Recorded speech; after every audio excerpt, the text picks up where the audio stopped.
Hello, my name is ScienceBeard, and today I'm going to talk about an article in Spiked, and more generally I'm going to be talking about how the government has apparently banned or not banned, depending on which side of the fence you're sitting on, anti-capitalism from schools. And I will show up the weaknesses of both sides of the argument, and then hopefully you can come away with a feeling for why schools are basically afraid of this sort of development. Okay, so has the government just banned anti-capitalism? And as you can see, the short answer is yes, but as teachers we probably shouldn't be worrying about it too much, and I will tell you why.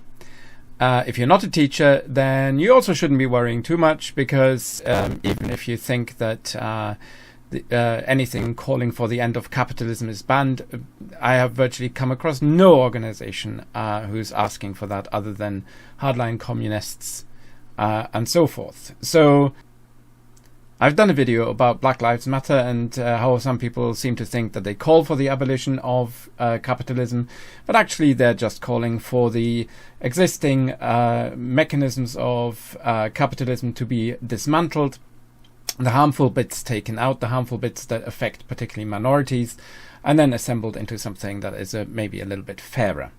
Okay, so we are going on to the first bit of the Spiked article, which actually says, and I'll show you that, it basically whinges about fascism. And it says everybody's calling Trump fascist, and that's just basically a left-wing dog whistle, and there's no, America is spiraling towards fascism is just a ludicrous notion. Okay, so I went and thought about this for a bit, and I thought, okay, so what do I remember? I mean, I'm German, and I did the history of Germany 33 to 45 rather extensively. What do I remember about Hitler, basically, and fascism? And there's a few things that sprang to mind. I didn't spend too much time on this, but essentially I went like, okay, so he held rallies, he had symbols, he accused famously the free press as fake news, except he called them Lügenpresse, liar press. He picked on minorities, obviously. He influenced the courts and the laws, essentially unduly, and of course it resulted in the Holocaust. So looking at Trump, can we say that he's holding rallies? I would say yes, he's famous for holding rallies. Even when he became elected president, he was still holding rallies, much to the puzzlement of most onlookers, initially anyway. He calls the free press fake news, other than Fox News and OANN, and when Fox News don't play his game, he calls them fake news as well. He certainly has picked on minorities. He has picked on Mexicans, most famously, saying something like, I'm sure they're not sending us their brightest and best, and most of them are murderers and rapists, but, some of them, I assume, are good people. That particular phrase stuck in my mind. He also used Jewish tropes to a room full of estate agents, I was going to say, people selling and buying properties. And of course, nobody has done as much for black people as he has done, except of course in reality, that's not really borne out by the reality of things. Under his presidency, it wasn't really him, it's Mitch McConnell, but they have stuffed the courts with judges, federal judges, and a lot of them were deemed unsuitable by even the various the Bar Association and by various other professional bodies, but they're there for their lifetime now unless they resign. And so that's one of the things. And the recent appointment that's going to go ahead, probably, of a fairly controversial figure to the Supreme Court, which is going to turn the conservative majority into a real conservative majority, is going ahead against the explicit statements of Republicans before, in the last administration, where they said in an election year they shouldn't really confirm Supreme Court judge. But whatever. And Holocaust, well, no, there is no Holocaust as such, but there are disturbing you'd expect it to be a little bit harder to pull off in the days and age of like worldwide coverage and so on. But there are stories, of course, of children in cages, which started under Obama. So he's not possibly goes back even further than that. Guantanamo Bay, that kind of thing, very close to concentration camps, I would say. But there are certainly news now about a doctor performing sterilization operations on refugees and asylum seekers, and also people who crossed the border and against their wishes. They have no say in this, and it may well be a billing scam or whatever. Well, but there are camps and there are people in the camps, and they are not party to normal life, and they don't have rights and freedoms. So anyway, so is that exactly like Hitler? No, because to some people commentating on this, unless it is actually Hitler and there is a Jewish Holocaust, it can't be fascism. And I would say, well, actually, all I can say as a German actually is that the US is taking a lot of heat of Germany right now. Thanks for that. Much appreciated. So in the article further on, it basically says how various people have called the government ban on anti-capitalist propaganda, as they will probably see it, as a fascist move. But here's the thing, they don't write brilliantly, okay?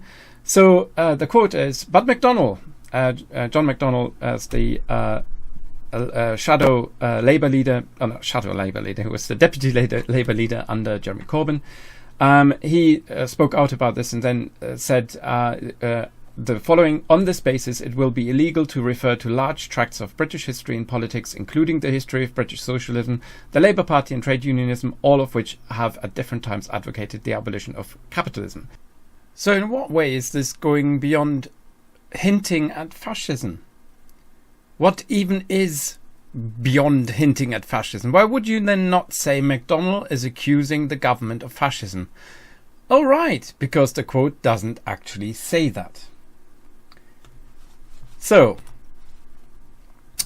the next quote is, the DfE's new guidance fires a warning shot to schools that uncritically endorse groups like transgender children's charity Mermaids or Black Lives Matter. And sadly, this is needed. For too long, the DfE itself has forged links with certain organizations and allowed them to influence directly what children are taught in relationships and sex education classes. In turn, too many school leaders see inviting LGBTQ activists to speak to pupils as a quick and easy way of ticking a diversity box. Lessons in gender, relationships, and most recently race and racism are rarely prompts for debate, but an opportunity to inculcate particular values. So this consists of sort of 6 bits, this argument. Number 1, the DfE is firing a warning shot at schools. Number 2, schools uncritically endorse groups that have the expertise on the subject by inviting them. Number 3, the DfE requires that schools teach it. Number 4, school leaders have to follow statutory guidance. Number 5, the DfE has pointed schools in the direction of groups which have expertise in going into schools. And number 6 is the assertion that lessons in gender relationships and most recently race and racism are rarely prompts for debate. So she stated something there without any evidence, because what it seems intuitive that they don't. So what should schools do? Should they teach sensitive subjects in which they have no expertise? Ask the question, why are there LGBTQ activists in 2020? Do we need more information or less? If I tell a student that it is fine to romantically love any other human being regardless of gender, identity, race or creed, is that a bad thing? Why? I'm a cis heterosexual male. I am the mainstream. I have nothing to fear from declaring my affection for my wife. Does this turn gay people straight? No. Why would the knowledge that it is okay to love someone who does not neatly fall into the cis hetero world turn them LGBTQ? Of course not. Good teachers will encourage children to engage with literature and other resources before thinking critically about the text and about their own society. This bears no resemblance to treating children as a captive audience for your own views. Firstly, don't no true teacher me. Every teacher has a view, and every teacher in a state school is aware that they are treading a fine line. Engaging means exposure. What the government is literally saying that you cannot use materials from certain organizations. But they don't list any. Why not? Because they know that being vague is a good way to scare teachers into being very careful when selecting sources and material, even if you are critical of it. That means that teachers will not use BLM materials and mermaid materials and look at them critically, or other sources from, I don't know, let's say the EDL or other hate groups. If you've ever taught children, they are not swayed by what is going on in schools. Their opinions come from home and the surrounding media and their peers, who are in turn influenced by their parents. Therefore, conservative areas will produce more conservative adults and liberal areas more liberal ones. Voting patterns, for example, do not tend to change a great deal, no matter what is actually going on. It would be refreshing if people with a background in education actually wrote about it. The government should not be dictating acceptable resources for teaching, but rather than crying fascism over made-up edicts and bad faith interpretations of guidance, let's campaign to scrap the whole notion of relationships and sex education. Then children would have more time to learn and think critically about all kinds of topics, even anti-capitalism. What?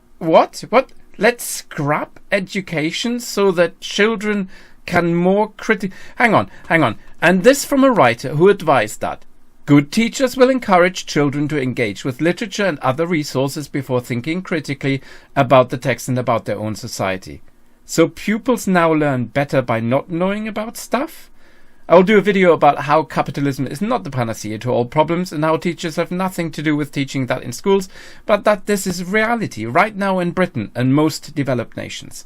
This should be uncontroversial to talk about, unless you're a knee-jerker. Anyway, see you in the next video.